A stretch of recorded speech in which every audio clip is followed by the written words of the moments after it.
വിഷം കൊണ്ടുവന്നിട്ടുണ്ട്, നിങ്ങൾ ഈ വിഷം ഒന്ന് കുടിക്കോ, നിങ്ങളൊക്കെ ആജവാക്കാരൊക്കെ കഴിക്കുന്ന മുസ്ലിങ്ങളാണല്ലോ, നിങ്ങൾ ഈ വിഷം ഒന്ന് കുടിച്ച് മരിക്കാതെ ഞങ്ങൾക്ക് കാണിക്കുമോ, ഞാൻ വിഷം കൊണ്ടുവന്നിട്ടുണ്ട് എന്ന് പറഞ്ഞ് ആ സംവാദത്തിന് വന്ന കൂട്ടത്തിൽപ്പെട്ട ആ പ്രസീഡിയത്തിൽപ്പെട്ട ഒരു സ്ത്രീ, മറുകക്ഷിയുടെ ആ പ്രസീഡിയത്തിൽപ്പെട്ട ഒരു സ്ത്രീ ഈ വിഷം അദ്ദേഹത്തിന് വിഷക്കുപ്പി കൊടുക്കുകയും ജനമധ്യേ, നേരത്തെ ഖാലിദ് ബിൻ വലീദ് റളിയല്ലാഹുവിനെ പറ്റി ചരിത്രത്തിൽ പറയപ്പെട്ടതുപോലെ 2020 മുസ്തഫ നബി സല്ലല്ലാഹു അലൈഹി വസല്ലമയുടെ ഒരു ഹദീസിനെ നിസാരപ്പെടുത്തിയപ്പോൾ ആ സദസ്സിൽ ആ വിഷക്കുപ്പി അങ്ങോട്ട് വാങ്ങി അങ്ങനെ തന്നെ വായിലേക്ക് കമഴ്ത്തി ഇന്നും ആ മനുഷ്യൻ മരിച്ചിട്ടുമില്ല. അത് വലിയ ചർച്ചയായി ലോകത്ത്. ഈ ഒരു സംഭവത്തിൽ അനവധി ആളുകൾ പിന്നെ മുസ്ലിമായി, അനവധി ആളുകൾ ഈ സംഭവത്തിൽ മുസ്ലിമായിട്ടുണ്ട്. അസ്റാർ റാഷിദ് കണ്ടിയ സാഹിബുൽ കറാമ, വലിയ കറാമത്തുള്ള ഒരു കറാമത്ത് അദ്ദേഹം കാണിച്ചു, അത്ഭുതകരമായ ഒരു കറാമത്ത് അദ്ദേഹം കാണിച്ചു. ആ പെണ്ണ് നീട്ടിയ വിഷക്കുപ്പി അങ്ങനെ തന്നെ വായിലേക്ക് കമഴ്ത്തി. Okay. Date? Can someone go and get a date?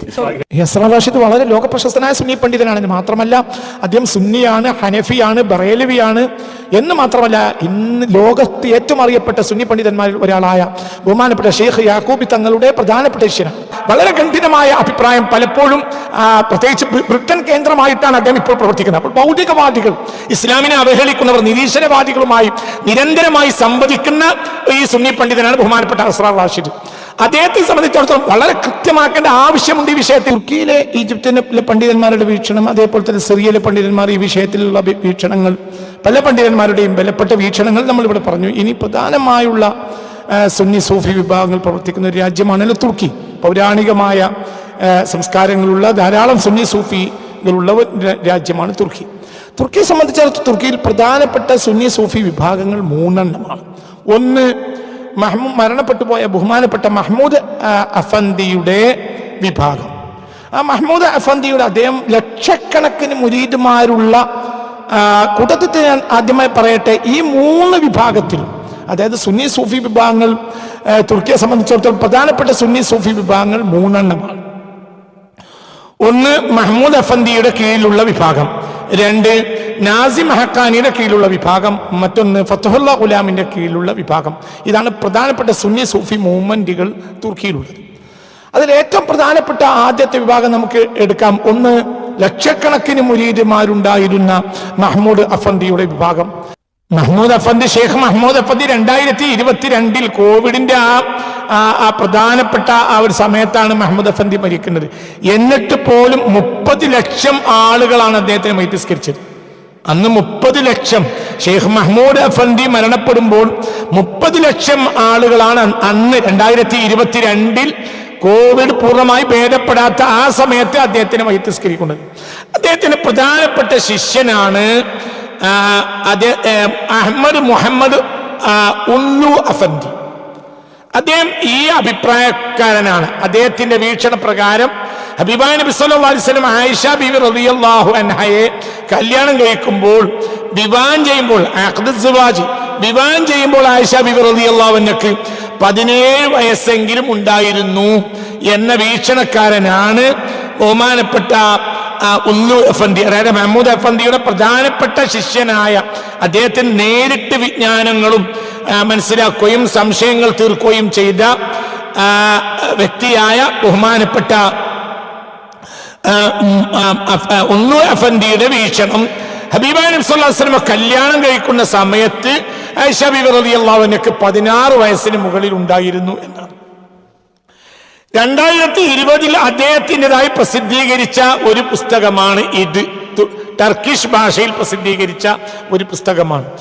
Ayisha റളിയല്ലാഹു തആല അൻഹ വാലിദെ മിസിൻ എവിലിലി കിയാസി, ഇതൊരു ടർക്കിഷ് ഭാഷയിലാണ്. അതായത് ഞങ്ങളുടെ മാതാവ് ആയിഷ റളിയല്ലാഹു അൻഹയുടെ വിവാഹപ്രായം എന്നാണ് ഈ പുസ്തകത്തിന്റെ തലക്കെട്ട്. ഈ പുസ്തകത്തിൽ വളരെ വ്യക്തമായി അദ്ദേഹം രേഖപ്പെടുത്തിയിട്ടുണ്ട്. ഹബീബ 100-ലധികം പേജുള്ള വളരെ ഈ വിഷയത്തിൽ തഹദീദാണ്.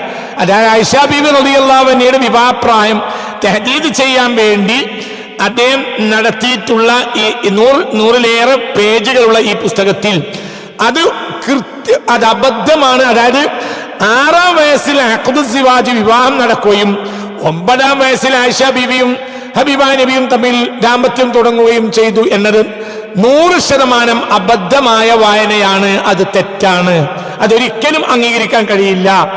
ഏറ്റവും ചുരുങ്ങിയത് അഖദുസ്സിവാജിന്റെ സമയത്ത് 17 വയസ്സെങ്കിലും ഉണ്ട്. അവർ തമ്മിൽ വിവാഹിതരായി വീട്ടിൽ കൂടുന്ന സമയത്ത് 19 അതിനു മുകളിലോ ഉണ്ട് എന്ന് ഐസേ റളിയല്ലാഹു തആല അൻഹ വാലിദെ മിസിൻ യവ്ലുൽ ഖിയാസി എന്ന ടർക്കിഷ് ഭാഷയിൽ എഴുതിയ ആ പുസ്തകത്തിൽ അദ്ദേഹം രേഖപ്പെടുത്തിയതെന്ന് മാത്രമല്ല, സുന്നി സൂഫികളുടെ പ്രത്യേകിച്ച് നക്ഷബന്ദി ത്വരീഖത്തിന്റെ പുസ്തകങ്ങളെല്ലാം പ്രസിദ്ധീകരിക്കുന്ന ദർവീഷ് പബ്ലിഷിംഗ് ഹൗസ് ആണ് ആ പുസ്തകം പ്രസിദ്ധീകരിച്ചിട്ടുള്ളത് തന്നെ. സുന്നി സൂഫികളുടെ പ്രത്യേകിച്ച് നക്ഷബന്ദിയാക്കളുടെ പുസ്തകങ്ങൾ പ്രസിദ്ധീകരിക്കുന്ന വിഭാഗമാണ് ദർവീഷ് പബ്ലിഷിംഗ് ഹൗസ്. അവരാണ് ഈ പുസ്തകം പ്രസിദ്ധീകരിച്ചിട്ടുള്ളത്. മാത്രമല്ല ഒരുപാട് അഭിപ്രായങ്ങൾ, ഒരുപാട് തെളിവുകൾ ഈ വിഷയത്തിൽ അദ്ദേഹം എടുത്തു കൊടുക്കുന്നുണ്ട്. ധാരാളം. അതായത് ഹബീബായ നബി സല്ലല്ലാഹു അലൈഹി വസല്ലം തങ്ങൾ 6 അവരുമായി അഖദുസ്സിവാജ് നടക്കുന്നതെന്നും 9 വയസ്സിലാണ് അവരുമായി ദാമ്പത്യം തുടങ്ങുന്നതെന്ന് പറയാൻ ഒരു ന്യായവും ഇല്ല എന്നതിന് അനവധി തെളിവുകൾ അദ്ദേഹം ഉദ്ധരിക്കുന്നുണ്ട്. ഈ വിഷയത്തിൽ ബഹുമാനപ്പെട്ട മുഹമ്മദ് ഉള്ളു അഫന്ദിയുടെ പ്രഭാഷണങ്ങൾ തന്നെ കിട്ടാനുണ്ട് ധാരാളം. ആ പുസ്തകങ്ങളൊക്കെ അദ്ദേഹം ഉയർത്തിക്കാട്ടിക്കൊണ്ട് പ്രസിദ്ധീകരിക്കുന്ന അദ്ദേഹം പറയുന്ന ആ ഭാഗം അല്പം നിങ്ങൾക്ക് ഈ സന്ദർഭത്തിൽ കാണാവുന്നതാണ്. ടർക്കിഷ് ഭാഷയിലുള്ള അറിയുന്ന ആളുകൾക്ക് ഇതൊക്കെ ഡൗൺലോഡ് ചെയ്ത് ആ കാര്യങ്ങൾ വ്യക്തമായി പഠിക്കുകയും ചെയ്യാനുള്ള അവസരമുണ്ട്. Ben usta kitap yazmıştım. 90. Risalem. Burada Ayşe annemizin kabrinin resmi de var Osmanlı döneminde. Bu annelerimizin kabirleri, türbeler varken bu kabri şerif, onun kabri şerifi. Bu da açık. Efendimiz sallallahu aleyhi ve sellem'in 9 eşin burada resmi var. Cennetül Bekî'de ziyaret edenleriniz vardır ama tabii nerede ne var bilmeyenleriniz çoktur. Burada 9 hanımı, Hatice annemiz Mekke'de, Meymune annemiz Mekke'de. Geri kalanlar buradadır. Ayşe annemiz radıyallahu teala buradadır. Burada zaten yazmışız Ayşe radıyallahu anh'ın validemizin evlilik yaşı. Burada bütün hadis-i şeriflerle, rivayetlerle evlilik yaşının 17, 18 olduğu vesaire buna delalet eden 7 tane en az 7-8 delil var. Tabi kuvvetli deliller var. Hadis-i şeriflerden vesaire. Yani kısacası esas mesele şuradan geliyor. Arap şeyinde onu burada yazmamıştı o zaman. Tabii sonradan da gördüğüm şeyler oldu. അതേ തുർക്കിയിൽ തന്നെ പ്രധാനപ്പെട്ട രണ്ടാമത്തെ വിഭാഗവും ലോകത്തേറെ ചർച്ച ചെയ്യപ്പെടുന്ന ഒരു വിഭാഗവുമാണ് Naqshbandi ത്വരീഖത്തിൽ Nazim Haqqani റഹ്മത്തുള്ളാഹി അലൈഹി അദ്ദേഹത്തിന്റെ ബഹുമാനപ്പെട്ടവരുടെ വിഭാഗം. ഇന്ന് ആ വിഭാഗത്തെ നിയന്ത്രിക്കുന്ന സ്വന്തം മകനായ ബഹുമാനപ്പെട്ട ആദിൽ ഹഖാനിയാണ്. നേരത്തെ പലപ്പോഴും ഞാൻ മഹാനായ ആദിൽ ഹഖാനിയെ ഉദ്ധരിക്കുന്നതുമാണ്. ബഹുമാനപ്പെട്ട ഷെയ്ഖ് ആദിൽ ഹഖാനിയുമായി ബന്ധപ്പെട്ട് പ്രവർത്തിക്കുന്ന പ്രധാനപ്പെട്ട സുന്നി സൂഫികളുടെ വെബ്സൈറ്റാണ് വെൽഫർ സുന്ന. അത് കഴിഞ്ഞ പ്രഭാഷണത്തിൽ ഞാനത് പറഞ്ഞിരുന്നു. അവരുടെ വെബ്സൈറ്റിൽ അവര് ഇന്നും അത് കിട്ടും. ഈ വെൽഫർ സുന്ന വെബ്സൈറ്റ് അസോസിയേഷന്റെ വെബ്സൈറ്റ് ഇന്നും കിട്ടും. ആർക്കും അതൊക്കെ പരിശോധിക്കാവുന്നതാണ്. അതിൽ വ്യക്തമായി അവർ പറയുന്നുണ്ട് വെൽഫർ സുന്ന സൂഫി അസോസിയേഷൻ, അതായത് ബഹുമാനപ്പെട്ട ഷെയ്ഖ് ആദിൽ ഹഖാനിയുമായി ബന്ധപ്പെട്ട് പ്രവർത്തിക്കുന്ന തുർക്കിയിലെ പ്രധാനപ്പെട്ട ഒരു വിഭാഗമാണ് അവർ. അവർ പറയുന്ന അവരുടെ വെബ്സൈറ്റിൽ ഇപ്പോഴും കിട്ടും. Was Aisha a 6-year-old bride. Aisha Bibi റളിയല്ലാഹു അൻഹ ഹബീബായ റസൂലുള്ളാഹി കല്യാണം കഴിക്കുമ്പോൾ 6 വയസ്സുള്ള ഒരു കുഞ്ഞായിരുന്നു. റസൂലുള്ളാഹി കല്യാണം കഴിക്കുന്ന കാലത്ത് The ancient myth exposed. അതൊരു പൗരാണിക കെട്ടുകഥയാണ്, തള്ളപ്പെടേണ്ടതാണ്. ആ പൗരാണിക കെട്ടുകഥ തള്ളപ്പെടേണ്ടതാണ്. ഇത് വെൽഫർ സുന്ന അസോസിയേഷന്റെ സൈറ്റിൽ ഇന്നും ലഭ്യമാണ്. അത് നക്ഷബന്ദി ത്വരീഖത്തിലെ ലോകം കണ്ട മഹാശൈഖായിരുന്ന ബഹുമാനപ്പെട്ട ഷെയ്ഖ് നാസിം ഹഖാനിയുടെ കീഴിൽ അദ്ദേഹത്തിന്റെ സ്വന്തം മകനായ അന്നത് നിയന്ത്രിക്കുന്ന ആദിൽ ഹഖാനിയുമായി ബന്ധപ്പെട്ട് ചേർന്ന് പ്രവർത്തിക്കുന്ന സൂഫി വിഭാഗത്തിന്റെ സൈറ്റുമാണ്. തുർക്കിയെ സംബന്ധിച്ചിടത്തോളം 3ാമത്തെ സുന്നി സൂഫി മൂവ്മെന്റ് ഫതഹുല്ലാ ഗുലാന്റേതാണ്. ഫത്തുല്ലാഹ് ഗുലാനെ പറ്റി പറയുമ്പോൾ പ്രത്യേകിച്ച് ഇവിടെ പറയാനുള്ള പ്രധാനപ്പെട്ട കാരണം അത് മൂന്നാമത്തെ ഒരു വിഭാഗമാണ് എന്ന നിലക്കാണ്, അല്ലാതെ ഫത്തുല്ലാഹ് ഗുലാന്റെ താതാത്മ്യപ്പെടുന്ന ഒരു വിഭാഗമാണ് നമ്മൾ എന്ന അടിസ്ഥാനത്തിലല്ല. എന്ന് മാത്രമല്ല, ഫത്തുല്ലാഹ് ഗുലാന്റെ ഗ്രന്ഥങ്ങളെല്ലാം മലയാളത്തിൽ സുന്നികൾ തന്നെ പ്രസിദ്ധീകരിച്ച ഗ്രന്ഥങ്ങൾ കേരളത്തിൽ കിട്ടാനുണ്ട് ഇപ്പോഴും.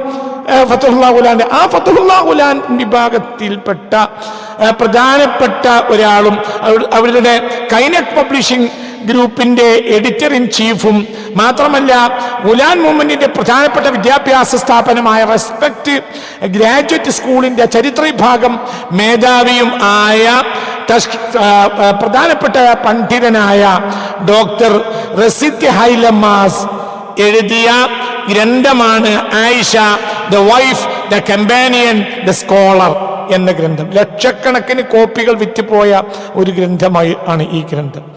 അതിന്റെ ഫ്രണ്ട് പേജാണ് ഇത്. Aisha the wife the companion the scholar എന്ന ഗ്രന്ഥം. ഈ ഗ്രന്ഥത്തിലും വിശദീകരിക്കുന്നത് ആയിഷ ബീവിയുടെ വിവാഹ സമയത്തെ പ്രായം 17 മുകളിലായിരുന്നു.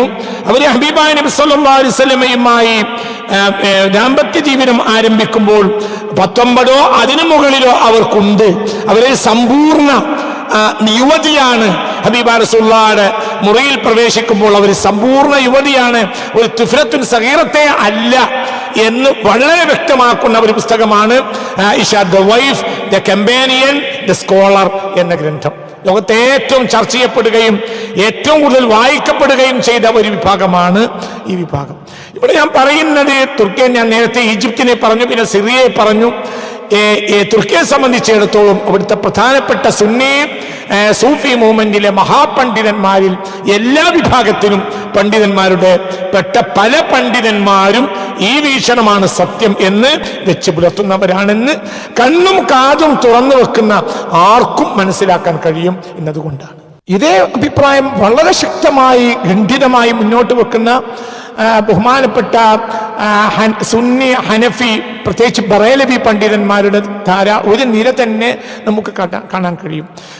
ആ കൂട്ടത്തിൽപ്പെട്ട എടുത്തു പറയേണ്ട പ്രധാനപ്പെട്ട ഒരാളാണ് സുന്നി ഹനഫി ബറേലവി പണ്ഡിതന്മാരിൽ പ്രധാനമായി എടുത്തു പറയേണ്ട പണ്ഡിതനാണ് ഇപ്പോൾ ബ്രിട്ടൻ കേന്ദ്രമായി പ്രവർത്തിക്കുന്ന ബഹുമാനപ്പെട്ട മഹാപണ്ഡിതനായ അസ്റാർ റാഷിദ്. അദ്ദേഹം വളരെ പ്രധാനപ്പെട്ട പണ്ഡിതനാണ് എന്ന് മാത്രമല്ല അദ്ദേഹം ധാരാളം ഈ വിഷയത്തിൽ പഠനങ്ങൾ നടത്തിയ പണ്ഡിതനാണെന്ന് മാത്രമല്ല വളരെ ഖണ്ഡിതമായ അഭിപ്രായം പലപ്പോഴും പ്രത്യേകിച്ച് ബ്രിട്ടൻ കേന്ദ്രമായിട്ടാണ് അദ്ദേഹം ഇപ്പോൾ പ്രവർത്തിക്കുന്നത്. അപ്പോൾ ഭൗതികവാദികൾ, ഇസ്ലാമിനെ അവഹേളിക്കുന്നവർ, നിരീശ്വരവാദികളുമായി നിരന്തരമായി സംവദിക്കുന്ന ഈ സുന്നി പണ്ഡിതനാണ് ബഹുമാനപ്പെട്ട അസ്റാർ റാഷിദ്. അദ്ദേഹത്തെ സംബന്ധിച്ചിടത്തോളം വളരെ കൃത്യമാക്കേണ്ട ആവശ്യമുണ്ട് ഈ വിഷയത്തിൽ. അദ്ദേഹം ലോകം അംഗീകരിക്കുന്ന ഒരു സുന്നി പണ്ഡിതനാണ്. അദ്ദേഹം അത് കൃത്യമാക്കി പറയുന്നുമുണ്ട്. ചില വീഡിയോസ് നമുക്കൊന്ന് കാണാം. അതിൽപ്പെട്ട അദ്ദേഹം ഈ വിഷയത്തിൽ ഒരു ഭൗതികവാദികളുമായി അദ്ദേഹം ഒരു വാദപ്രതിവാദം നടത്തുന്ന സ്റ്റേജിൽ ഭൗതികവാദികൾ ആയിഷ ബീവിയുടെ ബുഖാരിയുടെ ഹദീസ് എടുത്തിടുന്നുണ്ട്. അപ്പോൾ അതിന് അദ്ദേഹം പറയുന്ന മറുപടി ഒരിക്കലും അത് അംഗീകരിക്കാൻ കഴിയില്ല. ആ വാക്ക് അംഗീകരിക്കാൻ കഴിയില്ല. ഹദീസ് സനദ് സ്വഹീഹായതുകൊണ്ട് തന്നെ മാത്രം അതിന്റെ മത്തിന് അംഗീകരിക്കാൻ കഴിയില്ല എന്ന സംവാദം മധ്യേ അദ്ദേഹം ഭൗതികവാദികളെ തിരിച്ചടിക്കുന്ന ഒരു വീഡിയോ നമുക്ക് ഈ സന്ദർഭത്തിൽ ഒന്ന് കാണാം. Is not above criticism. Even Sahih al-Bukhari, there is, like you have criticism of Bible criticism, there is a critical method of reading hadith literature. When a hadith report is solitary in its nature, the text can be criticized by scholars. Even though they say Sahih, what they mean by Sahih is that the overall work is Sahih. Individual schools have rejected solitary reports. Solitary reports means one person comes along and says, this occurred. A scholar can come along and criticize that narrator and say that this narration is incorrect. This is found throughout the Islamic works, Fathul Bari and other works. But you notice child marriage is prohibited in the Quran, but that was not quoted. Child marriage is prohibited in the Quran. So when Muslims read a hadith which contradicts the Quran, they can reject the hadith, but they do not reject the Quran. Secondly, that the hadith relating to the marriage of Aisha, there was a method of the Arabs that when they would pass into their teen years, they would mention their age through the numbers. They would say, for instance, I was 7 years old, and this happens in Bukhari as well. One of the companions, he says, I would lead my tribe when I was 7 years old. I would lead them in the prayer. Every Muslim knows that a 7-year-old is not permitted to lead the prayer. What that companion meant, he was 17 years old, and this is also a Jewish habit also. So many of the scholars, when they read that hadith of Aisha radiallahu anha, they say that this, because Aisha was cognizant of what was occurring, she's reporting the event herself. A 6-year-old doesn't have cognizance of what is occurring. So they state that the age was in her teen years. Many of them have said that. ഈ സംവാദ മധ്യ അദ്ദേഹം പറയുന്നത് നിങ്ങൾ കേട്ടല്ലോ. അതായത് ഒരിക്കലും 6-9 എന്നത് അംഗീകരിക്കാനേ കഴിയില്ല. ആയിഷ ബീവി റളിയല്ലാഹു അൻഹ ഹബീബ റസൂലുള്ളാഹി വിവാഹം ചെയ്യുമ്പോൾ ഒരു നിറഞ്ഞ യുവതിയാണ്. ഹബീബ റസൂലുള്ളാഹിന്റെ മുറിയിൽ പ്രവേശിക്കുമ്പോൾ അവർ സമ്പൂർണ്ണ യുവതിയാണ്. അതായത് വിവാഹം തന്നെ ഒരു 15-16 ഒക്കെ ആയിരിക്കും നടന്നിട്ടുണ്ടാവുക. അപ്പോൾ 19-20 അതിന് മുകളിലുള്ള ഒരു സമ്പൂർണ്ണ യുവതിയാണ് ഹബീബ റസൂലുള്ളാഹിന്റെ മുറിയിൽ ലഭിക്കുന്ന ആയിഷത്ത് സിദ്ദീഖ റളിയല്ലാഹു അൻഹ. ഇത് വളരെ കൃത്യമായി അദ്ദേഹം ഭൗതികവാദികളായ നിരീശ്വരവാദികളെ അടിച്ച് ആ വിഷയത്തിൽ പരാജയപ്പെടുത്തുന്നുണ്ട്. ഒരിക്കലും ആ വിഷയം ഇവിടെ അംഗീകരിക്കാൻ പറയാൻ പാടില്ല. അത് മുസ്ലിം ലോകം ഗണ്ഡിതമായി അംഗീകരിക്കുന്ന ഒരു വിഷയമേ അല്ല എന്ന് അദ്ദേഹം വളരെ വ്യക്തമായി ആ സന്ദർഭത്തിൽ പറയുന്നത് നിങ്ങൾ ഓരോരുത്തരും കേട്ടു. അസ്റാർ റാഷിദ് ലോകത്തേറെ ഈ കഴിഞ്ഞ കാലഘട്ടത്തിൽ ഏറെ ചർച്ച ചെയ്യപ്പെട്ട ഒരു വ്യക്തിയാണ്. 2020 ഫെബ്രുവരിയിലാണ് ബ്രിട്ടനിൽ മാഞ്ചസ്റ്ററിലാണ് ഇപ്പോൾ നിങ്ങൾ കണ്ട ഈ സംവാദം നടക്കുന്നത്. 2020 ഫെബ്രുവരിയിലാണ് ബ്രിട്ടനിലെ മാഞ്ചസ്റ്ററിൽ ഈ വാദപ്രതിവാദം നടക്കുന്നത്. ആ വാദപ്രതിവാദ മധ്യത്തിലാണ് അദ്ദേഹം ഇപ്പോൾ കൊടുത്ത ഈ മറുപടി. ലോകപ്രശസ്തനായ ഈ സുന്നി പണ്ഡിതൻ ഈ മറുപടി കൊടുക്കുന്നത് മാഞ്ചസ്റ്ററിൽ നടന്ന ഒരു വാദപ്രതിവാദത്തിലാണ്, നിരീശ്വരവാദികളുമായി നടത്തിയ വാദപ്രതിവാദത്തിൽ. അതുമായി ബന്ധപ്പെട്ട ഒരു സംഭവം അദ്ദേഹത്തെ പിന്നീട് ലോകപ്രശസ്തനാക്കി. ആ സംഭവം എന്തെന്നാൽ വളരെ ചർച്ച ചെയ്യപ്പെട്ട സംഭവമാണ്. അതായത് ആ സംവാദ മധ്യേ ഭൗതികവാദിയായ നിരീശ്വരവാദിയായ ഒരു സ്ത്രീ ആ സന്ദർഭത്തിൽ അദ്ദേഹത്തോട് ചോദിച്ചു, നിങ്ങളുടെ മുഹമ്മദ് നബി പറഞ്ഞതും ബുഖാരിയിൽ 5779 ഹദീത്തായി രേഖപ്പെടുത്തപ്പെട്ടതുമല്ലേ അജുവാക്കാരൊക്കെ കഴിക്കുന്ന ആളുകൾക്ക് രാവിലെ അജുവാക്കാരൊക്കെ ഒരാൾ കഴിച്ചാൽ അയാൾക്ക് വിഷമേൽക്കില്ല എന്ന് പറയുന്ന സംഭവമില്ലേ? നിങ്ങളുടെ നബി അങ്ങനെ പറഞ്ഞിട്ടില്ലേ? അത് ബുഖാരിയിൽ 5779 ഹദീത്തായി രേഖപ്പെടുത്തിയിട്ടില്ലേ? അങ്ങനെയാണെങ്കിൽ ഞാൻ വിഷം കൊണ്ടുവന്നിട്ടുണ്ട്, നിങ്ങൾ ഈ വിഷം ഒന്ന് കുടിക്കോ, നിങ്ങളൊക്കെ അജവാക്കാരൊക്കെ കഴിക്കുന്ന മുസ്ലിങ്ങളാണല്ലോ, നിങ്ങൾ ഈ വിഷമൊന്ന് കുടിച്ച് മരിക്കാതെ ഞങ്ങൾക്ക് കാണിക്കുമോ? ഞാൻ വിഷം കൊണ്ടുവന്നിട്ടുണ്ട് എന്ന് പറഞ്ഞ് ആ സംവാദത്തിന് വന്ന കൂട്ടത്തിൽപ്പെട്ട പ്രസീഡിയത്തിൽപ്പെട്ട ഒരു സ്ത്രീ, മറുകക്ഷിയുടെ ആ പ്രസീഡിയത്തിൽപ്പെട്ട ഒരു സ്ത്രീ ഈ വിഷം അദ്ദേഹത്തിന് വിഷക്കുപ്പി കൊടുക്കുകയും ജനമധ്യേ, നേരത്തെ ഖാലിദ് ബിൻ വലീദ് റളിയല്ലാഹുവിനെ പറ്റി ചരിത്രത്തിൽ പറയപ്പെട്ടതുപോലെ 2020 മുസ്തഫ നബി സല്ലല്ലാഹു അലൈഹി വസല്ലമയുടെ ഒരു ഹദീത്തിനെ നിസാരപ്പെടുത്തിയപ്പോൾ ആ സദസ്സിൽ ആ വിഷക്കുപ്പി അങ്ങോട്ട് വാങ്ങി അങ്ങനെ തന്നെ വായിലേക്ക് കമഴ്ത്തി ഇന്നും ആ മനുഷ്യൻ മരിച്ചിട്ടുമില്ല. അത് വലിയ ചർച്ചയായി ലോകത്ത്. ഈ ഒരു സംഭവത്തിൽ അനവധി ആളുകൾ പിന്നെ മുസ്ലിമായി. അനവധി ആളുകൾ ഈ സംഭവത്തിൽ മുസ്ലിമായിട്ടുണ്ട്. അസ്റാർ റാഷിദ് കണ്ട സാഹിബുൽ കറാമ, വലിയ കറാമത്തുള്ള ഒരു കറാമത്ത് അദ്ദേഹം കാണിച്ചു. അത്ഭുതകരമായ ഒരു കറാമത്ത് അദ്ദേഹം കാണിച്ചു. ആ പെണ്ണ് നീട്ടിയ വിഷക്കുപ്പി അങ്ങനെ തന്നെ വായിലേക്ക് കമഴ്ത്തി. ആ വീഡിയോ കൂടി നിങ്ങൾക്കൊന്ന് കാണാം. I would love to know actually if you can drink that poison, because remember guys what Muhammad says, just drink the poison, get a date, it should help you. That's right, says that. Okay, date, can someone go and get a date? So Asrar Rashid വളരെ ലോകപ്രശസ്തനായ സുന്നി പണ്ഡിതനാണെന്ന് മാത്രമല്ല അദ്ദേഹം സുന്നിയാണ്, ഹനഫിയാണ്, ബറേലവിയാണ് എന്ന് മാത്രമല്ല ഇന്ന് ലോകത്ത് ഏറ്റവും അറിയപ്പെട്ട സുന്നി പണ്ഡിതന്മാരിൽ ഒരാളായ ബഹുമാനപ്പെട്ട ഷെയ്ഖ് യാക്കൂബി തങ്ങളുടെ പ്രധാനപ്പെട്ട ശിഷ്യനാണ്.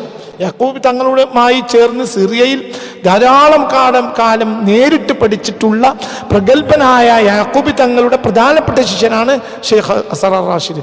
അത് മാത്രമല്ല, ലോകം നിരാക്ഷേപം അംഗീകരിക്കുന്ന മഹാസുന്നി പണ്ഡിതനായ ഷെയ്ഖ് അലവി മാലിക്കിയുടെയും ശിഷ്യനാണ് ഈ അസ്റാർ റാഷിദ്. അതുകൊണ്ട് അദ്ദേഹം വളരെ കണിശക്കാരനുമാണ്. ഹബീബ റസൂലുള്ളാഹിനെ ഒരാളും അവഹേളിക്കാൻ പാടില്ല. എന്തെങ്കിലും ആർക്കെങ്കിലും വന്ന എററിന്റെ പേരിൽ മുസ്തഫ നബി ആക്ഷേപിക്കാൻ പാടില്ല. മാത്രമല്ല, അതെല്ലാം യാഥാർത്ഥ്യങ്ങളുമാണ്. ഇത് കൃത്യമായി ഇന്നത്തെ പല പണ്ഡിതന്മാരും ആ ബുഖാരിനെ മനസ്സിലാക്കിയത് അയാഥാർത്ഥ്യമാണെന്ന് അർത്ഥശങ്കക്കിടമില്ലാതെ പറയുന്ന ലോകപ്രശസ്തനായ ഇന്നത്തെ സുന്നി പണ്ഡിതരിൽ ഒരാളാണ് ബഹുമാനപ്പെട്ട അസ്റാർ റാഷിദ്. ഇവരൊക്കെ ഇന്ന് ലോകത്ത് ജീവിച്ചിരിക്കുന്ന പണ്ഡിതന്മാരാണ്, ലോകത്ത് പ്രധാനപ്പെട്ട സുന്നി പണ്ഡിതന്മാർ. അപ്രകാരം തന്നെ പ്രധാനപ്പെട്ട ബറേൽവി സുന്നി പണ്ഡിതനാണ്. നിങ്ങൾക്കറിയാലോ ബഹുമാനപ്പെട്ട താഹിറുൽ ഖാദിരി അറിയാത്ത ആരാണുള്ളത്? ലോക പ്രശസ്തനായ സുന്നി പണ്ഡിതനാണ് താഹിറുൽ ഖാദിരി. ആ താഹിറുൽ ഖാദിരിയുടെ കീഴിലുള്ള ബറേൽവി ഹനഫി സുന്നി പണ്ഡിതനാണ് ബഹുമാനപ്പെട്ട മുഫ്തി അബ്ദുൽ ഖയ്യൂം ഹസ്റവി. അദ്ദേഹം ലോക പ്രശസ്തനായ ഇന്ന് ലോകത്തെ ഏറ്റവും അറിയപ്പെട്ട ബഹുമാനപ്പെട്ട താഹിറുൽ ഖാദിരിയുടെ ശിഷ്യനും ഈ വിഷയത്തിൽ കൃത്യമായ കണിശത പുലർത്തുന്ന ഒരു സുന്നി ബറേലവി ഹനഫി പണ്ഡിതനുമാണ്. അദ്ദേഹത്തെ ധാരാളം പ്രഭാഷണങ്ങൾ ഈ വിഷയത്തിലുണ്ട്. ആയിഷ ബിബി ഹബീബ റസൂലുള്ളാഹിയുടെ ഭാര്യയാകുമ്പോൾ ഒരിക്കലും 6 അല്ല, അവർ ദാമ്പത്യം ആരംഭിക്കുമ്പോൾ ഒരിക്കലും 9 അല്ല. അത് അംഗീകരിക്കാനേ കഴിയില്ല, അത് അയാഥാർത്ഥ്യമാണ്. ആ മിത്തിൽ നിന്ന്, ആ അബദ്ധത്തിൽ നിന്ന് മുസ്ലിം ലോകം മാറി നിൽക്കണം. അത് ഭൗതികവാദികൾക്ക് ഇസ്ലാമിനെ അടിക്കാൻ മാത്രം ഉപകരിക്കൂ എന്ന് വളരെ കൃത്യമായി പറയുന്ന ഒരു പണ്ഡിതനാണ് ബഹുമാനപ്പെട്ട മുഫ്തി അബ്ദുൽ ഖയ്യൂം ഹസ്റവി. അദ്ദേഹത്തിന്റെ വീഡിയോ കൂടി ഈ സന്ദർഭത്തിൽ നമുക്കൊന്ന് കാണാം. के घर में सैयदा आयशा सिद्दीका रज़ी अल्लाह ताला अन्हा जब तशरीफ लाई, उनकी उम्र उस वक्त ये 7 और 9 साल, ये बात गलत है। ये मैं बहुत बड़ी जुर्रत से बात कर रहा हूँ, क्योंकि हमारे मुहक्किकीन नाम न्याज वो फरमाते नहीं जी बस बुखारी ने लिख दिया, मुस्लिम ने लिख दिया, ठीक है लिख दिया, लेकिन ये गलत है। ये बहुत बड़ा सवाल है। हाँ जी, ये बहुत बड़ा सवाल है। मगर अब इतराज करता है और जो बंदा नहीं मगरिब भी मशरिक भी करेगा, आपके बच्चे आप पर करेंगे। सवाल मेरा एक मजमून छपा हुआ है जी, और उसके अंदर तहकीक करके मैंने हवाले के साथ, मैं अपनी तरफ से कोई मुज्तहिद नहीं, मैं इज्तिहाद नहीं करता, मैंने हवाले दिए हैं, बड़े बड़े मोतबर हवाले दिए हैं कि वो 7 और 9 नहीं, बल्कि वो एक लफ्ज रह गया है, वो असल में था 7 या 9 या तो 7 और 7, यानी 17 साल उम्र थी और या 19 साल उम्र थी। ധാരാളം പണ്ഡിതന്മാരുടെ വീക്ഷണങ്ങളുണ്ട്. ഇതുപോലത്തെ മറ്റൊരു പണ്ഡിതൻ പ്രധാനപ്പെട്ട ഹനഫി പണ്ഡിതനാണ് 1996 മരണപ്പെട്ട ബഹുമാനപ്പെട്ട ഹബീബ് റഹ്മാൻ ഖാൻ ദഹ്ലവി. അദ്ദേഹം പ്രഗത്ഭനായ ഹനഫി പണ്ഡിതനാണ്. മാത്രമല്ല ഇന്ത്യ ഉപഭൂഖണ്ഡത്തിൽ ജീവിച്ച പ്രധാനപ്പെട്ട ഈ വീക്ഷണമുള്ള ഹനഫി പണ്ഡിതന്മാരിൽപ്പെട്ട ഒരാളാണ് ബഹുമാനപ്പെട്ട ഹബീബ് റഹ്മാൻ ഖാൻ ദഹ്ലവി. അദ്ദേഹം ഈ വിഷയത്തിൽ മാത്രം 1996 മരണപ്പെട്ടു പോയിട്ടുണ്ട്. അദ്ദേഹം ഈ വിഷയത്തിൽ മാത്രം ഒരു ഗ്രന്ഥം എഴുതിയിട്ടുണ്ട്, തഹ്ഖീഖ് ഉംർ ആയിഷ അസ്ദിഖ റളിയല്ലാഹു അൻഹാ. تحقيق عمر عائشة، تحقيق عمر عائشة رضي الله عن عائشة، تحقيق عمر عزرة عائشة رضي الله عنها എന്ന് അദ്ദേഹം എഴുതിയ 1960കളിലാണ് ഈ പുസ്തകം എഴുതിയിട്ടുള്ളത്. 1960കളിൽ ഈ പുസ്തകത്തിലും അദ്ദേഹം സമർപ്പിക്കുന്നത് ഹബീബായ നബി സല്ലല്ലാഹു അലൈഹി വസല്ലം തങ്ങൾ ആയിഷ ബീവിയുമായി കണ്ടുമുട്ടുന്ന ഒരു മുറിയിൽ കണ്ടുമുട്ടുന്ന പ്രായം അത് ഒരു 19 അടുക്കുന്ന പ്രായമായിരിക്കും. അല്ലാതെ അത് 9 എന്ന് പറയാൻ ഒരു ന്യായവുമില്ല, 6, 9 എന്ന് പറയാൻ ഒരു ന്യായവുമില്ല. വിവാഹം സിവാജ് 17, അവർ തമ്മിൽ വീട്ടിൽ കൂടുന്നത് 19, 20. ഈ സന്ദർഭത്തിലായിരിക്കാം ആ വിവാഹം നടന്നിട്ടുണ്ടാവുക, ദാമ്പത്യം ആരംഭിച്ചിട്ടുണ്ടാവുക എന്ന് ഈ ഗ്രന്ഥത്തിൽ തഹ്ഖീഖ് ഉംർ അസ്റത്ത് ആയിഷ റളിയല്ലാഹു അൻഹാ എന്ന് ഇന്ത്യൻ പണ്ഡിതനായ ഹബീബ് റഹ്മാൻ ഖാൻ ദഹ്ലവി ഈ വിഷയം, അദ്ദേഹം ഹനഫി പണ്ഡിതനാണ്, 1960കളിൽ എഴുതിയ ഗ്രന്ഥമാണ്. ഈ ഗ്രന്ഥം വളരെ വ്യക്തമായി ആ വിഷയം അദ്ദേഹം സമർത്ഥിക്കുന്നുണ്ട്. മറ്റൊരു പ്രധാനപ്പെട്ട ഇന്ത്യൻ പണ്ഡിതനാണ് നിസാമിയ യൂണിവേഴ്സിറ്റിയിലെ ഷാഫിഈ പണ്ഡിതനായിരുന്ന മുഹമ്മദ് ഹമീദുള്ള. അദ്ദേഹം 1998 താൻ പ്രസിദ്ധീകരിച്ച അദ്ദേഹത്തിന്റെ the life and work of the prophet of Islam എന്ന ഗ്രന്ഥത്തിൽ മുഹമ്മദ് ഹമീദുള്ള, അദ്ദേഹത്തെ കഴിഞ്ഞ പ്രഭാഷണത്തിൽ ഞാൻ ഭംഗിന്തിരനെ ഉദ്ധരിച്ചിട്ടുണ്ട്. ഇവിടെ ഞാൻ അദ്ദേഹത്തെ ഉദ്ധരിക്കുക മാത്രമേ ചെയ്യുന്നുള്ളൂ. അദ്ദേഹം ധാരാളം തെളിവുകൾ ഇതിനു വേണ്ടി പറയുന്നുണ്ട്. ഹബീബാ നബി സല്ലല്ലാഹു അലൈഹി വസല്ലം തങ്ങൾ ആയിഷാ ബീവിയുമായി വിവാഹം ചെയ്യുമ്പോൾ 6-9 എന്ന് വെക്കാൻ യാതൊരു ന്യായവുമില്ല. അത് 16-19 ഇടയിലാണ് എന്ന് ഈ ഗ്രന്ഥത്തിൽ the life and work of the prophet of Islam എന്ന ഗ്രന്ഥം വളരെ വ്യക്തമായി സമർത്ഥിക്കുന്നുണ്ട്. ഇനിയും ഈ വിഷയത്തിൽ ധാരാളം സുന്നി പണ്ഡിതന്മാരുടെ വീക്ഷണങ്ങളും വീഡിയോസും അഭിപ്രായങ്ങളും സ്റ്റേറ്റ്മെന്റുകളും ഇഷ്ടം പോലെയുണ്ട്. ഞാനിതൊരു മത്സരത്തിന് വേണ്ടിയല്ലല്ലോ, കാര്യം മനസ്സിലാക്കാനും. ഇപ്പൊ ഞാൻ ഷെയ്ഖുൽ അസ്ഹർ ഇമാമുൽ അക്ബറും ഷെയ്ഖുൽ അസ്ഹറുമായ ബഹുമാനപ്പെട്ട ഷെയ്ഖ് അഹമ്മദ് ത്വയ്യിബ് മുതൽ ഉള്ള ധാരാളം ഈ അടുത്ത കാലഘട്ടത്തിൽ ജീവിക്കുകയും ഇപ്പോൾ ജീവിക്കുകയും ചെയ്തുകൊണ്ടിരിക്കുന്ന ലോകത്തിന്റെ നാനാഭാഗത്തുമുള്ള പ്രഗത്ഭരായ സുന്നി പണ്ഡിതന്മാരിൽ കാര്യങ്ങൾ മനസ്സിലാക്കുന്നവർക്ക് പഠിക്കാൻ, ഈ വിഷയത്തിൽ പഠിക്കാൻ ഇറങ്ങുകയാണെങ്കിൽ 100 കണക്കിന് സുന്നി പണ്ഡിതന്മാരുടെ സ്റ്റേറ്റ്മെന്റുകളും പഠനങ്ങളും കണ്ടെത്താൻ കഴിയുന്നുണ്ട്. ഞാൻ പിന്നെ അതൊരു മത്സരമല്ല, കാര്യങ്ങൾ മനസ്സിലാകുന്നവർക്ക് ഈ വിഷയത്തിൽ ഒരു വളരെ കൃത്യമായ ഒരു വ്യാഖ്യാനം, വിശദീകരണം പറയണം. ഈ പ്രപകണ്ഡങ്ങളൊക്കെ ഒന്ന് തണുക്കട്ടെ എന്ന് വിചാരിച്ച് ഞാൻ കാത്തു നിന്നതാണ്. ഈ വിഷയത്തിൽ മത്സരിക്കുക എന്നതിലും അർത്ഥമില്ല. ചിന്തിക്കുന്നവർക്ക് ധാരാളം ഇതെല്ലാം മതിയാവും. ഇത് എന്റെ ഒരു ഒറ്റപ്പെട്ട അഭിപ്രായം അല്ല. ഇത് ലോകത്തെ മഹാസുന്നി പണ്ഡിതന്മാരുടെ വീക്ഷണം ഞാൻ ഉദ്ധരിക്കുകയാണ് ചെയ്തിട്ടുള്ളത് എന്ന് മനസ്സിലാക്കിയെടുക്കാനും ഈ വിഷയത്തിൽ പഠനം നടത്താൻ ഉദ്ദേശിക്കുന്ന സുന്നി പണ്ഡിതന്മാർക്ക് ധാരാളം ഇത് മതിയാകും. ഇനി സുന്നി അല്ലാത്ത പണ്ഡിതന്മാരോ 100 കണക്കിനാണ്. സുന്നികളല്ലാത്തവർ ഒരൊറ്റ ആളെ ഭംഗിന്തിരാണ് ഞാൻ ഉദ്ധരിക്കുക, ഒരൊറ്റ ആളെ. ഇപ്പൊ കഴിഞ്ഞ നൂറ്റാണ്ടിലെ ലോകത്തെ ഏറ്റവും കൂടുതൽ സ്വാധീനം ചെലുത്തിയ ഒരു ബ്രദർഹുഡ് പണ്ഡിതനാണല്ലോ യൂസുഫുൽ ഖർദാവി, ഷെയ്ഖ് യൂസുഫുൽ ഖർദാവി. അദ്ദേഹത്തിന്റെ സഹപ്രവർത്തകനും അദ്ദേഹത്തിന്റെ international union of Muslim scholars എന്ന സംഘടനയിൽ ഉലമാ സംഘടനയിൽ അതിന്റെ തുടക്കം മുതലേ ഉള്ള മുഷാവറ അംഗവും അദ്ദേഹത്തിന്റെ സന്തത സഹചാരിയും ആണ് ഷെയ്ഖ് ഇസാം തലീമ എന്ന പണ്ഡിതൻ. അദ്ദേഹം അങ്ങനെ ധാരാളം അവരെല്ലാം സുന്നികളല്ലാത്തവരുടെ ലോകത്തെ ഏറെ അറിയപ്പെടുന്ന ഒരു പണ്ഡിതനാണ് ഷെയ്ഖ് ഇസാം തലീമ. സന്ദർഭത്തിൽ ഒരു മാത്രം ഞാൻ അദ്ദേഹത്തെ ഒന്ന് ഉദ്ധരിച്ചതാണ്. ധാരാളം 100 കണക്കിന് സുന്നികളല്ലാത്ത പണ്ഡിതന്മാരുടെ ഈ വിഷയത്തിൽ വീക്ഷണം കണ്ടെത്താൻ കഴിയും.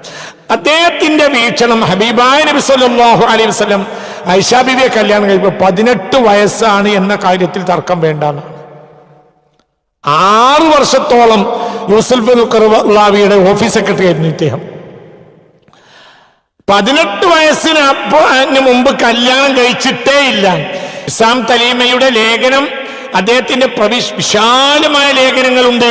ഒരു ലേഖനം അങ്ങനെ തന്നെ അൽ ജസീറ സൈറ്റിൽ ഇന്നും കിട്ടും ആർക്കും, ഇസാം തലീമയുടെ. അതിന്റെ ഹെഡിങ് തന്നെ ഹൽ തസവ്വജ റസൂൽ ബിആയിഷ ഫീ സിന്നി തുഫൂല. ശൈശവ സമയത്ത് തന്നെ ആയിഷ ബീവിയെ റസൂലുള്ളാഹി കല്യാണം കഴിച്ചോ? ഇതാണ് ഹെഡിങ്. ഈ വിഷയത്തിൽ വളരെ ദീർഘമായ ലേഖനം.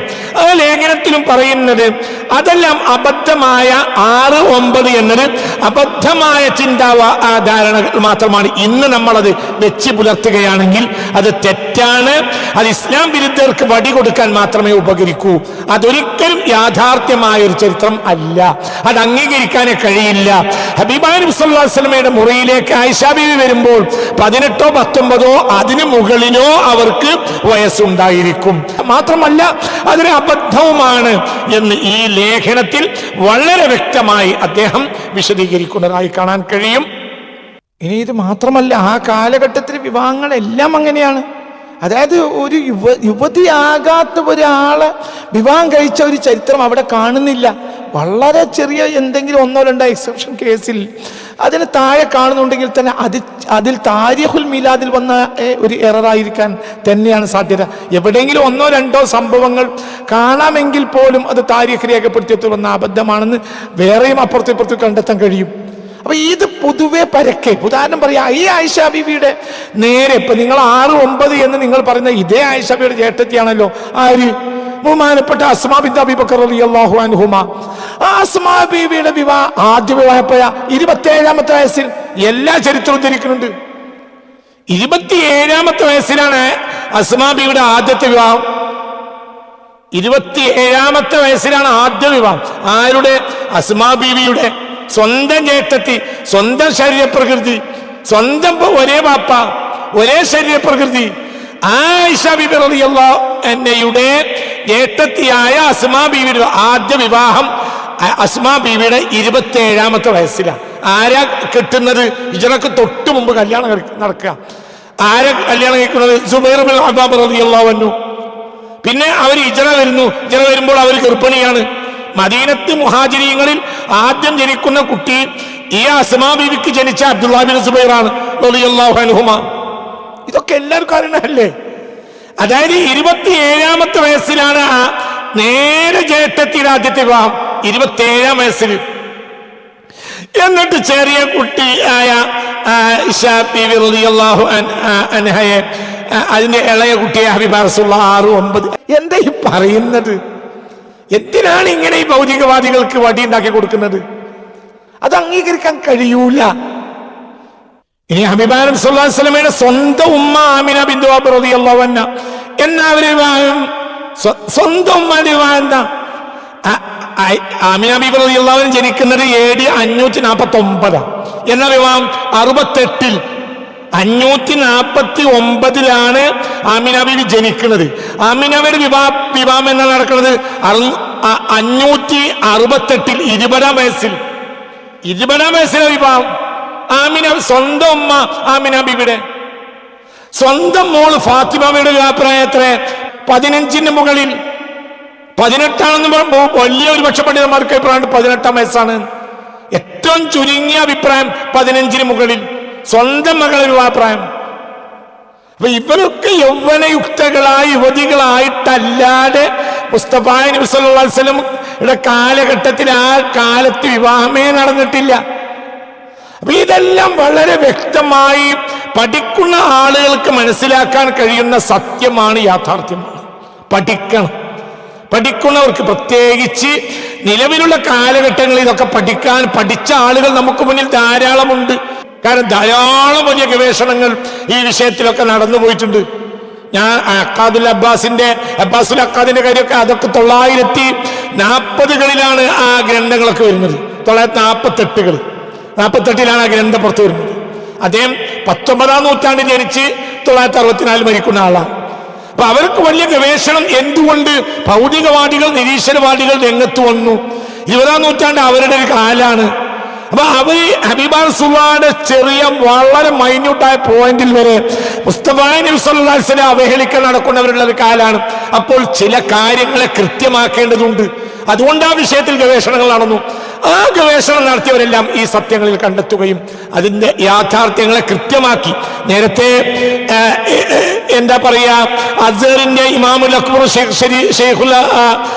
ഷെയ്ഖുൽ അക്ബറുമായ ബഹുമാനപ്പെട്ട ഷെയ്ഖ് അഹ്മദ് ത്വയ്യിബ് പറഞ്ഞില്ലേ, വൽ ഹഖീഖ, യാഥാർത്ഥ്യം ഭൗതികവാദികൾ ഇന്ന് പ്രൊപ്പഗണ്ട കൊണ്ട് നടക്കുന്നതല്ല.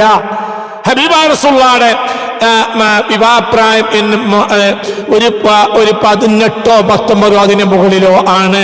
അഹ്മദ് ത്വയ്യിബ് തന്നെ ഷെയ്ഖ് വൽ ഹഖീഖ, അതായത് ഈ തർക്കം പരിഹരിക്കുന്നു, ഇനി വിഷയത്തിൽ തർക്കമുണ്ടാകരുത് എന്ന് പറഞ്ഞുകൊണ്ടാണ് 2022 അദ്ദേഹത്തിന്റെ സ്റ്റേറ്റ്മെന്റ് വന്നത്. പണ്ഡിതന്മാരെല്ലാം, അതായത് പ്രതിസന്ധികളെ അഭിമുഖീകരിക്കുന്ന പണ്ഡിതന്മാർക്ക് പഠിക്കൽ നിർബന്ധമാണ്. ഇനി വേറൊരു കാര്യം, എന്തുകൊണ്ടാണ് ഞാനിതിനൊരു തയ്യാറായത്? അതും നിരീശ്വരവാദികളുടെ കടന്നുകയറ്റാണ്. ഈ വിഷയത്തിൽ ഹബീബ നബി സല്ലല്ലാഹു അലൈഹി വസല്ലം 6 വയസ്സായ കുട്ടിയെ കെട്ടി 9 വയസ്സായി ആയപ്പോൾ നബി ദാമ്പത്യം തുടങ്ങി എന്ന വിഷയത്തിൽ മാത്രം കാഫിറായ ഇസ്ലാം വിട്ട എക്സ് മുസ്ലിംസ് മലപ്പുറം ജില്ലയിലുണ്ട്. നിങ്ങൾക്ക് ആർക്കെങ്കിലും വേണമെങ്കിൽ കാണിക്കാൻ തയ്യാറാണ്. അവർ നിങ്ങളോട് പറയും, അവർ നിങ്ങളോട് നേരിട്ട് പറയും. മലപ്പുറം ജില്ലയിലുണ്ട്, മലപ്പുറം ജില്ലയിൽ പോലുമുണ്ട്. അതായത് ദീനി ഏത് സമയം ചർവണം നടത്തുന്ന ജില്ലയാണല്ലോ മലപ്പുറം ജില്ല. ആ മലപ്പുറം ജില്ലയിൽ പോലുമുണ്ട്. ഹബീബായ നബി സല്ലല്ലാഹു അലൈഹി വസല്ലം തങ്ങൾക്ക്, അതായത് എല്ലാ ദീനീ കാര്യങ്ങളും ഉണ്ടായിരുന്ന കുടുംബത്തിൽപ്പെട്ടവര്, ദീൻ പൂർണ്ണമായി പാലിച്ചിരുന്നവര്, 5 വഖ്ത് പൂർണ്ണമായി നിസ്കരിച്ചിരുന്നവര്, ഈ വിഷയത്തിൽ അവർക്ക് ആദ്യമായപ്പോൾ ഈ ചരിത്രം പഠിക്കുമ്പോൾ ആ ചരിത്രത്തിൽ ഇങ്ങനെ കാണുന്നുണ്ട്. ആദ്യമായപ്പോൾ അവർ പല പണ്ഡിതന്മാരെയും സമീപിച്ചു, അവരെല്ലാവരും ഇത് പറഞ്ഞു. അപ്പോൾ അവർക്ക് അവരുടെ മനസ്സിൽ മുസ്തഫ നബി സല്ലല്ലാഹു അലൈഹി വസല്ലമയെ കുറിച്ച് അവർക്കുണ്ടായിരുന്ന മതിപ്പ് അവരുടെ ഭാഷയിൽ നഷ്ടപ്പെട്ടുപോയി. അവരുടെ ഭാഷയിൽ നഷ്ടപ്പെട്ടുപോയി. എല്ലാവർക്കും നഷ്ടപ്പെടുന്നതല്ല, ചില തെറിച്ച ബുദ്ധി ഉണ്ടാവും, അവർക്ക് നഷ്ടപ്പെട്ടു പോയി. അവർ ചില പൊതുവേദികളിൽ ഇസ്ലാമിക സംവാദം നടത്തുന്ന ചില മൗലവിമാരുടെ പൊതുവേദികളിൽ പോയി ചോദ്യം ചോദിച്ചു, അവിടുന്ന് ഇതേ ഉത്തരം കിട്ടി. അപ്പോൾ അവർ ഇസ്ലാം വിട്ടു, നിസ്കാരം നിർത്തി. നിരീശ്വരവാദിയെ, പതിറ്റാണ്ടുകളായ നിരീശ്വരവാദിയെ വ്യക്തി എനിക്കറിയും. ഈ വിഷയം പഠിച്ചു നോക്കുമ്പോഴോ വിഷയം അത് അയാഥാർത്ഥ്യമാണെന്ന് ധാരാളം സുന്നി പണ്ഡിതന്മാർ പറഞ്ഞ രേഖ എന്റെ മുന്നിലുണ്ട്. അപ്പോൾ പിന്നെ ആ കാര്യത്തെ എടുത്ത് വിഷയത്തെ സമൂഹത്തിന് മുന്നിൽ സമർപ്പിക്കേണ്ടത് ഗവേഷണത്തിന് വേണ്ടി ആയുസ് ഒഴിഞ്ഞു വെച്ച ഒരു മനുഷ്യന്റെ ബാധ്യതയല്ലേ? ഞാൻ എൻ്റെ ജീവിതം ഗവേഷണത്തിന് ഒഴിഞ്ഞു വെച്ചതാ. എൻ്റെ പഠന പ്രഭാഷണങ്ങൾ ആയിരക്കണക്കായിട്ട് കിട്ടും. ആയിരക്കണക്കിന് പഠന പ്രഭാഷണങ്ങളാണ്, ആയിരക്കണക്കാണ്. 10,000-കണക്കിന് പ്രസംഗങ്ങളുണ്ട്, അതിൽ ആയിരക്കണക്കായ പഠന പ്രഭാഷണങ്ങളാണ്. എപ്പോഴും പഠനം നടത്താതെ, ഗവേഷണം നടത്താത്ത പ്രഭാഷണങ്ങളില്ല എന്ന് തന്നെ പറയാം. 1.5 മാസം മുമ്പ് ഈ വിഷയത്തിൽ ചർച്ച വന്ന സമയത്ത് സുബ്ഹാനല്ലാഹ്, അത് ചിന്തിക്കാൻ കഴിയുന്നില്ല. എന്നെപ്പറ്റി എന്തൊക്കെയാ പറഞ്ഞുണ്ടാക്കിയത് ഒരു ഗവേഷണം നടത്തിയതിൻ്റെ പേരിൽ. അതും ലോകത്തെ അനവധി സുന്നി പണ്ഡിതന്മാർക്ക് ഉള്ള അഭിപ്രായമാണ് ഞാൻ ഈ പറഞ്ഞത്. എന്നെ ചേകനൂരാക്കി. മൂത്തെടുത്തിതാ പുതിയൊരു ചേകനൂരിൻ്റെ ഉദയം എന്നാണ് ചില ലേഖനങ്ങളുടെ റേറ്റിംഗ്. അങ്ങനെയാ പറഞ്ഞത്. മതവിരുദ്ധനാക്കി. എന്തൊക്കെ മുത്തേരത്തെ പുതിയ ചേകനൂര്, മുത്തേരത്തെ പുതിയ ഭൗതികവാദി, മുത്തേരത്തെ പുതിയ മതവിരോധി എന്നൊക്കെയാണ്. എന്തൊക്കെ ചെറുതും വലുതുമായി 150ഓളം ലേഖനങ്ങളാണ് എന്നെ കാഫിറാക്കിക്കൊണ്ടും മതവിരോധിയാക്കിയും സോഷ്യൽ മീഡിയയിൽ 1.5 മാസം മുമ്പ് വന്നത്. ഈ ഒരു വിഷയം പറഞ്ഞതിൻ്റെ പേരിൽ, ലോകത്തെ സുന്നി പണ്ഡിതന്മാരുടെ ഈ ഒരു വീക്ഷണം പറഞ്ഞതിൻ്റെ പേരിൽ, എൻ്റെ സഹോദരങ്ങളെ, നിങ്ങൾ ഇതൊക്കെ എവിടെ കൊണ്ടേ നിങ്ങൾ വെക്കും? ഒരു ഗവേഷണം നടത്തുന്ന ആൾക്ക് പറയാനുള്ള അധികാരമല്ലേ? ഈ വിഷയത്തിൽ 6-9 അഭിപ്രായമുള്ള ധാരാളം സുന്നി പണ്ഡിതന്മാർ ലോകത്തുണ്ട്. അവരുടെ വീക്ഷണം എന്താ?